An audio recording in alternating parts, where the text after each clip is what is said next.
अस्सलाम वालेकुम जी। आज का लेक्चर हमारे पास है पोलराइजेशन बाय सिलेक्टिव अब्जॉर्प्शन। अब इसमें पहले हमने देखा पोलराइजेशन बाय रिफ्लेक्शन से, फिर डबल रिफ्रैक्शन, फिर हमने इसमें स्कैटरिंग का भी इशू देखा। तो आज जो हम पोलराइजेशन पढ़ने वाले हैं दैट इज सिलेक्टिव अब्जॉर्प्शन। इसमें दो हेडिंग हमारे पास आती है, डाइकोरिज्म और पोलराइट।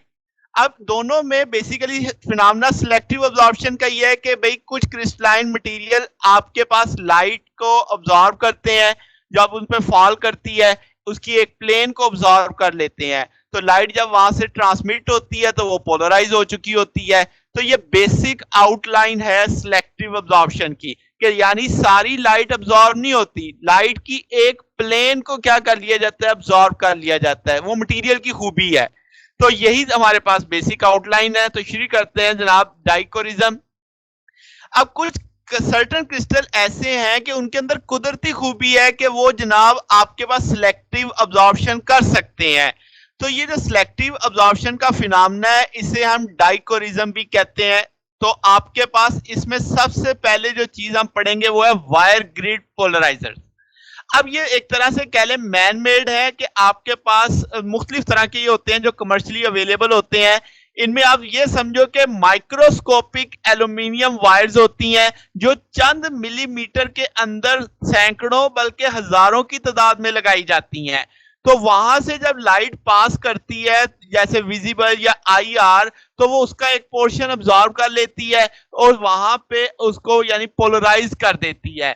ये वायर ग्रिड आपके पास अच्छा काम करते हैं जब हायर टेम्परेचर के ऊपर भी, मगर ये हम कह सकते हैं ये ज्यादा आपके पास पेडागोजिकल है, यानी कि पढ़ने समझाने के लिए ज्यादा बेहतर है। प्रैक्टिकल रीजन के लिए इतना इस्तेमाल नहीं होता। ये बात समझ गए? यानी किसी को पोलराइजेशन समझानी हो सिलेक्टिव अब्जॉर्प्शन से तो हम इस चीज की एग्जांपल या इस चीज की मिसाल देते हैं, मगर कमर्शियली ज्यादा या प्रैक्टिकल ज्यादा रीजन इसकी इस्तेमाल नहीं होती।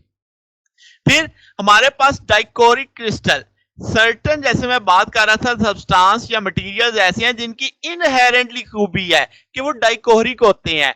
तो आपके पास ऐसा उनके क्रिस्टलाइन स्ट्रक्चर की वजह से होता है। सबसे मशहूर इसमें जो आपके पास टूरमिलाइन क्रिस्टल होता है, मिनरल है, सस्ता होता है, आमतौर पे ज्वेलरी में ज्यादा इस्तेमाल होता है। इसके अगर आप फिजिक्स देखें क्या है कि इस क्रिस्टल के अंदर स्पेसिफिक डायरेक्शन होती हैं जिसको हम प्रिंसिपल या ऑप्टिकल एक्सिस के तौर पे इस्तेमाल कर सकते हैं, जो इसकी एटॉमिक कॉन्फ़िगरेशन की वजह से बनती हैं। तो इलेक्ट्रिक फील्ड का कंपोनेंट जब इस पे आके हिट करता है perpendicular to the principal axis तो वो अब्सॉर्ब हो जाता है। तो जितना मोटा क्रिस्टल होगा उतनी ज्यादा अब्सॉर्प्शन होगी आपके पास। ठीक है? अब टर्म ये भी आपके पास ज्यादा कह लो कि बेहतर शुमार नहीं होते, ज्यादा प्रैक्टिस में इस्तेमाल नहीं होते। क्यों? क्योंकि ये व्हाइट लाइट को ट्रांसमिट ही नहीं करते, क्योंकि ये येलो खुद येलो कलर के होते हैं। तो इसलिए एग्जाम्पल दी जाती है इसमें समझाने के लिए। तो डाइकोरिक क्रिस्टल में अब आपको समझ आ गया कि उनकी एटॉमिक कन्फिग्रेशन ऐसी है कि वहां पे लाइट जब उससे पास करेगी तो उसका एक कंपोनेंट अब्सॉर्ब हो जाएगा उसके अंदर। ठीक है? अब इसकी अगर हम देखें कि इसमें अप्रोच क्या है, इसकी हम क्वालिटेटिव पिक्चर को समझते हैं जरा डिटेल के अंदर।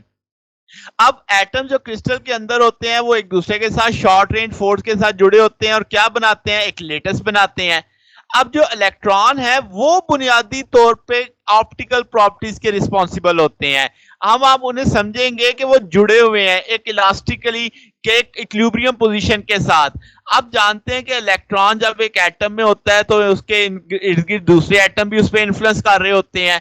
यानी एक तो इलेक्ट्रॉन अपने एटम की ग्रिप में है तो उसके हमसाए के एटम जो इलेक्ट्रॉन है वो भी इस पर इन्फ्लुएंस कर रहे हैं। तो इसका मतलब वहां पे सिमेट्रिकली डिस्ट्रीब्यूशन नहीं है।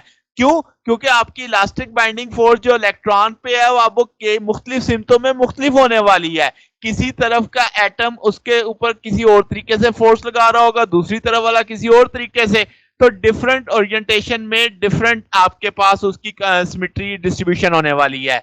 तो इसका मतलब ये हुआ कि आपका जो इलेक्ट्रिक फील्ड का कंपोनेंट होगा जो आके उसे हिट करेगा वो मुख्तलिफ सिमतों में मुख्तलिफ तरह की पोलराइजेशन शो करेगा। बात समझ गए? तो इसका मतलब वो इलेक्ट्रिक फील्ड उसकी वेरी करेगी, उसके जो पोलराइजेशन का इफेक्ट है।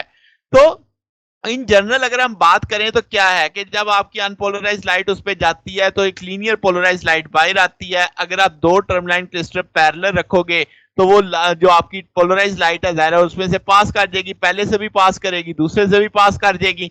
मगर अगर आप सेकंड वाले वन को रोटेट करते हो 90 डिग्री तो लाइट मुकम्मल तौर पे अब्जॉर्ब हो जाएगी, रुक जाएगी। ऐसा पोलराइड ग्लासेस के अंदर इस्तेमाल किया जाता है आपके पास ये फिनोमेना। अब जनाब जो पोलराइड है ये क्या है? पोलराइड भी आपके पास दो तरह के हम कह सकते हैं कि भाई बेसिकली ये थिन फिल्म से बनते हैं। एक यानी एक तरह वन ऑफ देम तो आपके पास ये जो होते हैं नीडल शेप क्रिस्टल होते हैं जिसमें ऑर्गेनिक कंपाउंड आप देखें आयोडो सल्फाइड ऑफ क्यूनाइन है।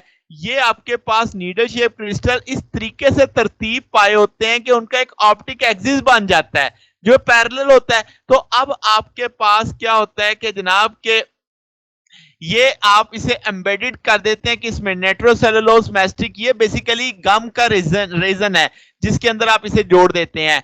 तो क्रिस्टल ये बिल्कुल टर्मलाइन क्रिस्टल की तरह ही काम करता है। ये आपके पास एक कंपोनेंट को ऑब्जॉर्व कर लेता है यानी दूसरे को जाने देता है, यानी वर्टिकल होगा तो उसे जाने देगा या अलाइनमेंट पे डिपेंड करता है। अब दो अगर आप इसमें जो पोलराइड है अगर आप वर्टिकली एक हॉरिजेंटली रख देते हैं तो कोई भी लाइट उसमें से पास नहीं कर सकेगी, जस्ट लाइक टर्मलाइन जैसे हमने यहाँ पे पढ़ा था। तो इसका मतलब जो पोलराइड थिन फिल्म से बनते हैं वो बिल्कुल टर्मलाइन क्रिस्टल की तरह ही बिहेव करते हैं। मगर अब जरा देखते हैं एक और तरह के पोलराइड, इसे बोलते हैं एच शीट। ये आजकल सबसे ज्यादा इस्तेमाल होने वाले हैं और इनका रिजल्ट्स बहुत बेहतर है बाकी सबसे जितना भी आप हमने ऊपर पढ़ा है। इनकी क्वांटिटेटिव पिक्चर देखें तो आप ये पहली बात तो समझ लो ये जो एच शीट है ये डाइकोरिक क्रिस्टल नहीं है, ठीक है। ये आपके पास वायर ग्रिड की तरह मुमासलत रखते हैं। अब होता क्या है इसमें जरा ये समझते हैं कि एच शीट बेसिकली एक मैट्रिक्स की पैरेलल चेन है, हाइड्रोकार्बन कह लें तो हम सिंथेटिक मटेरियल लेते हैं पॉलीविनाइल अल्कोहल जिसको आप आयोडीन में रंग देते हैं। अब आपके पास क्या होता है कि जो आपके पास पॉलीविनाइल होता है उसे आप हीट करते हैं फिर उसे स्ट्रेच करते हैं, उसके हाइड्रोकार्बन एक अलाइनमेंट में आ जाते हैं। फिर आप उस शीट को डिप कर देते हो जो आयोडीन वाले मटेरियल उसके अंदर सोल्यूशन होता है। तो ये आयोडीन उसके प्लास्टिक में यानी रंगदार हो जाती है और वो उसकी जो लंबी लंबी चेन्स बनी होती हैं उसके साथ अटैच हो जाती है। तो आपके पास यानी उसकी अपनी एक चेन बन जाती है आयोडीन की। अब जो कंडक्शन यानी जो आयोडीन के कंडक्शन इलेक्ट्रॉन होंगे वो उन चेन में क्या कर सकते हैं, मूव कर सकते हैं। तो मुद्दा समझ आया। सबसे पहले क्या किया, पॉलीविनाइल अल्कोहल को हीट किया, उसे स्ट्रेच किया, एक शेप दे दी यानी एक अलाइनमेंट दे दी, फिर उसे डिप किया आयोडीन में। आयोडीन उसके ऊपर एक तरह से जैसे उसका कोटिंग हो गई, उस पर रंग रंग चढ़ गया। तो अब वो जो वो आपकी आयोडीन है वो भी उसी शेप में आ चुकी है, अलाइनमेंट ले चुकी है। और आयोडीन के जो कंडक्शन इलेक्ट्रॉन है अब वो उसमें क्या कर सकते हैं, मूव कर सकते हैं। अब जब इंसिडेंट वेव हिट करेगी आके जो पैरेलल होगा किसके, मॉलिक्यूल उसमें ड्राइव में मूव करेंगे यानी अब एनर्जी आ रही है ना, इलेक्ट्रोमैग्नेटिक वेव की एनर्जी है इलेक्ट्रिक कंपोनेंट की। तो वो बेसिकली जो उसमें इलेक्ट्रॉन है उन पे वर्क करेगी और वो उस पे अब्सॉर्ब हो जाएगी उसकी एनर्जी और वो इलेक्ट्रॉन जाहिर है उसकी अलाइनमेंट में मूव करना शुरू हो जाएंगे। अब यहां से वो जो एक कंपोनेंट अब्सॉर्ब हो गया तो वो आपके पास क्या है जनाब के परपेंडिकुलर टू द डायरेक्शन होगा फिल्म के, वो आपके पास यानी जो स्ट्रेच किया हुआ है उसके परपेंडिकुलर वाला कंपोनेंट उसमें से पास कर जाएगा।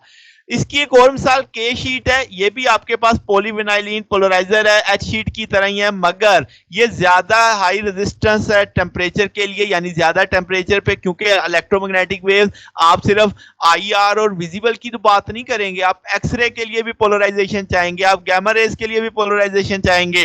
तो जनाब वहां पे टेम्परेचर अच्छे खासे ज्यादा हो जाते हैं तो वहां पे के शीट आपको इस्तेमाल करनी पड़ेगी, ठीक है।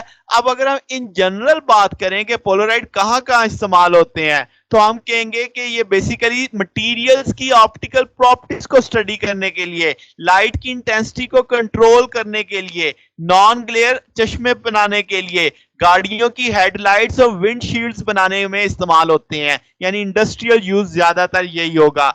फिर अगर हम फोटोग्राफी की बात करें कि जो ग्लेयर आ जाता है बर्फ से, आसमान से, पानी से, सरफेस से, उसको खत्म करने के लिए आपके पास पोलराइड फिल्टर बनाए जाते हैं जो मुख्तलिफ तरह की यानी सरफेस से लाइट जब ग्लेयर प्रोड्यूस करती है हिट करने के बाद तो वो उसको रिड्यूस करते हैं, कट करते हैं।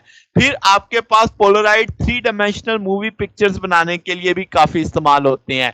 तो ये जनाब हमारे पास आज का टॉपिक था। हमने पोलराइजेशन को देखा सिलेक्टिव अब्जॉर्प्शन के मेथड से। तो इसमें दो हिस्से हमने देखे, डाइकोरिज्म और पोलराइड। तो अब आपको एक ओवरऑल से व्यू समझ आ रहा है कि आपके पास जब हम पोलराइड की बात करते हैं तो डाइकोरिज्म मटेरियल क्रिस्टल की बात करते हैं वो नेचर ने दिए, जिसमें हम टर्मलाइन की बात कर रहे थे, जबकि यहाँ पे आपने हाइड्रोकार्बन्स की बात की, पॉलीविनाइल्स की बात की, सिंथेटिक मटेरियल से आप जो बना रहे हैं वो पोलराइड हो जाएंगे। ठीक है, इन जनरल मोटी मोटी सी ये निशानी समझ लेनी है। बाकी यूजेस आपको पता लग गए, बेसिक कंसेप्ट समझ आ गया कि पोलराइड कैसे काम करता है। फिर आपको बेसिक कंसेप्ट मैंने उसके एनालिसिस बताया कि आपका डाइकोरिज्म कैसे काम करता है।